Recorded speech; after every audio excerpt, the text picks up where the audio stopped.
জাতীয় দলে এখন পর্যন্ত অভিষেক হয়নি, একটা ম্যাচ খেলেনি, অথচ ফাহমিদুলকে নিয়ে যে পরিমাণ আগ্রহ, মানুষের যত আলোচনা, এর আগে অন্য কোনো ফুটবলারকে নিয়ে এমনটা হয়েছে কিনা আমার জানা নেই।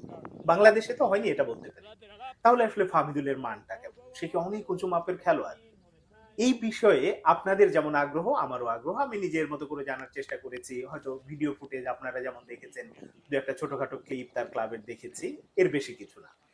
তো যেটা জানার চেষ্টা করেছি, এবং ওই সময় যখন তাইফে বাংলাদেশ দলের সাথে যোগ দিল, প্র্যাকটিস করলো, প্র্যাকটিস ম্যাচ খেললো, বাংলাদেশ দলের সঙ্গে ছিলেন, ওই সময় মাঠে উপস্থিত ছিলেন এরকম একজনের সাথে কথা বলে আমি যেটা, আমাকে তিনি যেটা বলেছেন ওই ব্যাপারটা আপনাদের একটু সরাসরি বলি, তাহলে বুঝতে পারবেন ফাহমিদুলের মানটা কেমন। সে আমাকে যেটা বলেছে যে ভাই, বাংলাদেশে যেসব যারা ডিফেন্ডার আছে তারা কেউ তাকে আটকে রাখতে পারে না। তার মানে বুঝতে পেরেছেন তো, তার মধ্যে আলাদা গুণাবলী অবশ্যই আছে। এখন দেখা যাক আগামী 10ই জুন সিঙ্গাপুরের বিপক্ষে যখন ম্যাচ হবে, ক্যাম্পে তো ডেকেছে, এখন একাদশে আমাদের কাবরেরা খেলাবেন নাকি খেলাবেন না।